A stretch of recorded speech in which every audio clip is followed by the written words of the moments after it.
Howdy, my name is Will and this is... Where did that come from? My name is Will and this is the first time I've ever spoken here on the channel. Normally I'm out here enjoying nature and trying to recreate what life may have been like as a lone pioneer on the western frontier. None of that is changing. Nothing about the channel is changing. I just thought it'd be fun to do a behind the scenes video. This way you can get a good look at everything. We'll talk about some frequently asked questions, talk about history, and we'll go over some things that I could have only learned about history by living history.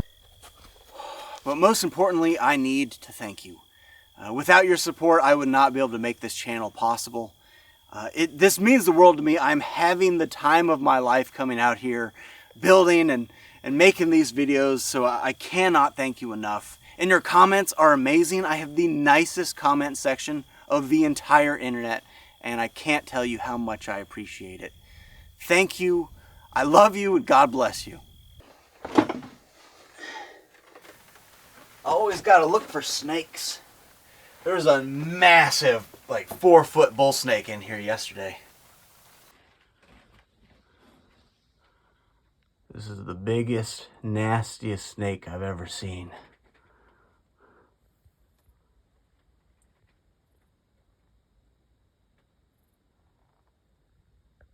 Talking to the camera is so much harder than people on the internet make it look. And for me personally, this channel is the combination of 3 things that I absolutely love. The first one being history.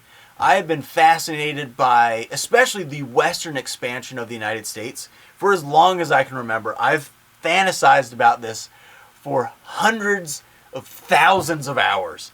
This idea that you're going to put everything you own into a covered wagon and travel into the unknown, into the wilderness for months, and then eventually get to a place that is so remote you have to build society. That to me is endlessly fascinating. I want to experience even just the smallest part of that.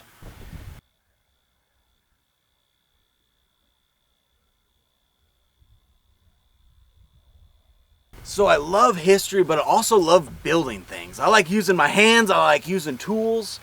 I like stepping back at the end of a long, hard day and having something to show for all the work I put in. And it's no wonder, because when I was 4 years old, my parents bought me my first hammer. I remember specifically going to Home Depot with my dad for the sole reason of buying my first hammer, and I was so excited about it. We found one with a small head, but the handle was still a little too long. So when we got home, my dad cut several inches off the handle. For a little bit of nostalgia, when I got this hammer, I did cut off a couple inches of the handle. There's just something really special about hammers. I asked my parents if they still have that little hammer, and my mom said, of course we still have it. It's with your baby stuff. Oh boy. That didn't work. Oh boy. So I love history, I love building things, and I love filmmaking. When I was a kid, I'd borrow my mom's camcorder all the time and recreate scenes from my favorite movies or make entirely original short films. Oh, cut his head off, Willie. Okay.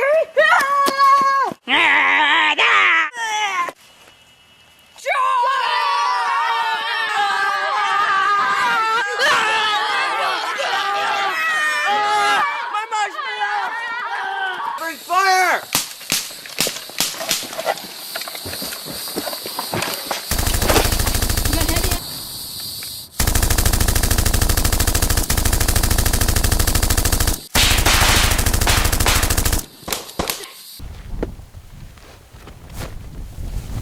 For me, this channel is about the combination and the balance of those 3 things. And each episode is a little different in that sometimes I'm more interested in the historical aspects, other times I'm just really excited about a building project, and other times I really appreciate the creative outlet that filmmaking gives me, because I love to try to tell these stories without words. I love this corner of the cabin. I love all my tools, But I wanted to go over what a few of these are because it's difficult finding tools that are 150 years old and still usable and affordable. So a lot of these are antiques. They're just not from the 1800s. So this is an all wood rake with wood dowel teeth. And I do believe this is period correct.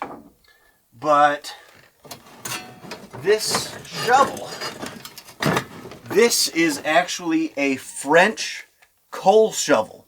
I drilled the holes in it because when you're cooking with Dutch oven, you want to put coals on it, but you don't want to put ash on it. So I drilled these holes in it to sift the ash out.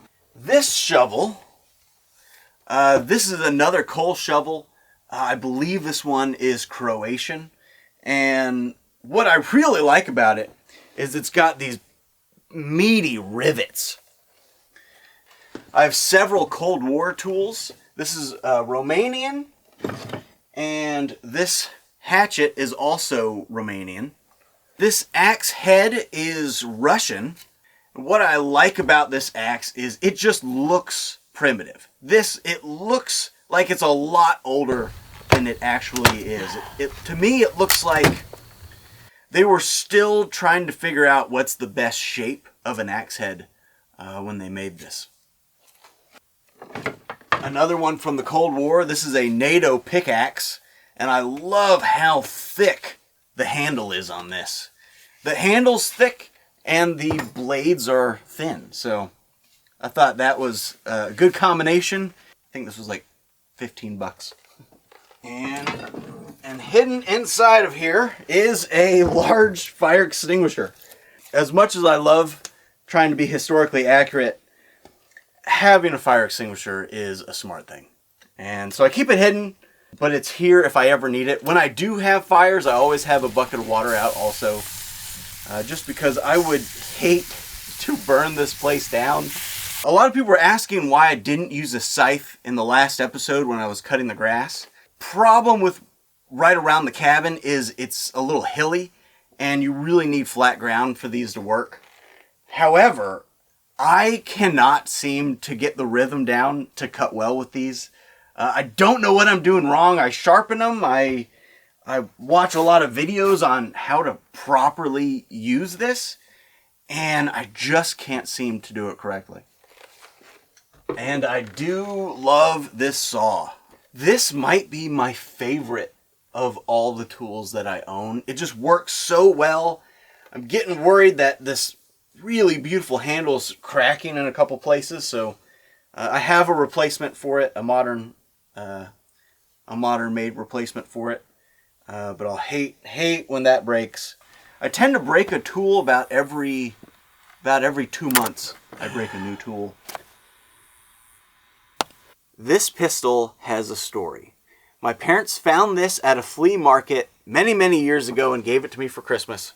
But the story behind this pistol is that during the 1930s through the 1950s, Western television shows were the biggest shows on television. They paid pretty well, so a lot of real cowboys moved to Los Angeles to act in these Westerns. One of those cowboys was an Oklahoman. He saved up enough money doing these Westerns that he was able to move back to Oklahoma and buy his own ranch.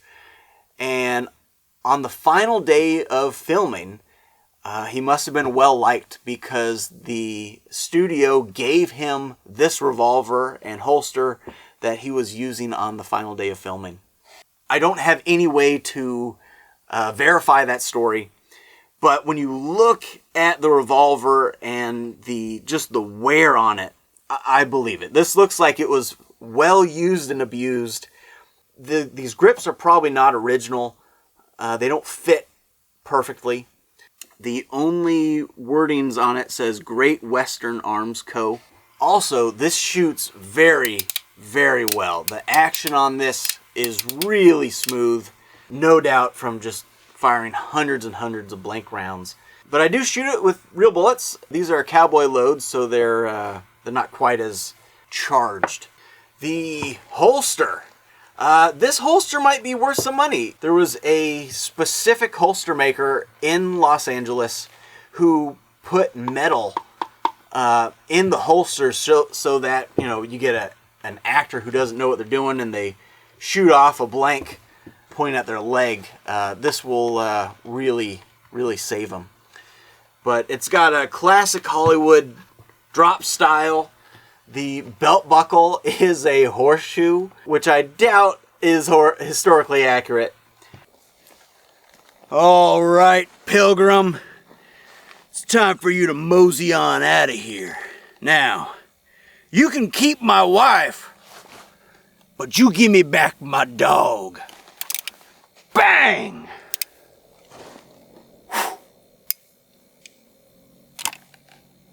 That'll teach him. But I don't use it because this isn't very historically accurate at all. But this one is. This is modeled after a hardware store belt and holster combo, and I love it. I'll put a link down in the description where I got it. One more thing about this holster, and this is the historically accurate one, is, you know, these guns are not light, and I want to show you how stable this holster is. It is not going anywhere. You know, I used to get a lot of comments in the early days. People, they weren't asking why I had a pistol. They were asking me why I had a pistol on me while I'm working. The truth is, it's just really comfortable. The belt sits right on the hips. The weight's not a problem at all. The only time I ever notice it is if I hit my elbow on the hammer. This pistol does have an internal safety so that hitting the hammer will not make the gun go off. But I do load it to only 5 anyway. So it's on an empty chamber. I really want to talk about the cabin and the construction of it, but first I should talk about why did I choose this location. There are a few other spots on the property that look pretty promising, but this spot stood out for a couple reasons, and one of them is all of this dirt that's here. It's a great fire break.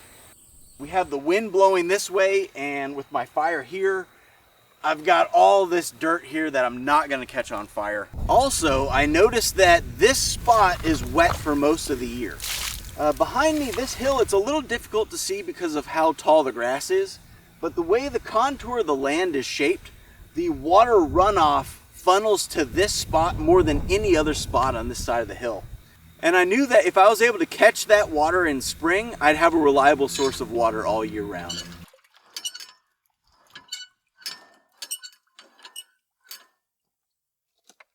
I also had a few considerations to make as a filmmaker. One of them being that I knew I often want the cabin in the background of the shots. That way, as an audience member, you know exactly where you are. Whereas if I chose to film in this direction, you really don't know where we are.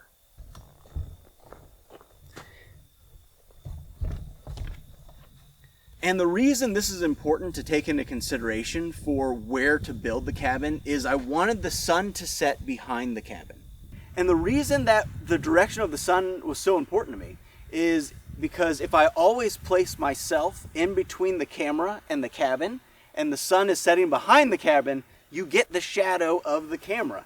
And I always try to avoid that because I don't want to ruin the illusion that I'm in the Wild West. You know I'm not in the Wild West, you know I'm in modern America, but you don't want to hear helicopters in the background, you don't want to see planes. And since we're on the subject, a couple of things I always try to avoid is one, that you don't see the camera's reflection in the windows, and I always have to be careful I don't leave things around that shouldn't be here. This is a sandbag that on really windy days I can place this on the camera tripod so that it doesn't fall over. So stuff like this, there's not many of those here, but that is stuff I have to watch out for. And when I set up this shot, I didn't even know that my trail camera was in the background. This is how I get a lot of the storm footage and the wildlife footage around here. I'm able to set it up all over the place, but I always have to be careful that I don't leave it in the background somewhere. Also, right now, the camera is tilted. I move the camera between 90 and 120 times per episode. And if I didn't re-level the camera every single shot, it would probably drive you wild. And you can't forget about the airplanes that are always going overhead. Anytime a plane flies over, I have to stop filming and wait. It's really only a problem if I'm cooking, because I don't want the food to burn, but I have to wait to turn the camera on when the plane's gone. And a common misconception I see in the comments every once in a while is people thinking I put the cabin in a dried up pond or at the bottom of the hill, and that's just not the case. The cabin is actually about 3/4 of the way up the hill, and I knew water would be a problem, but it's not nearly as bad of a problem up there as it is down here.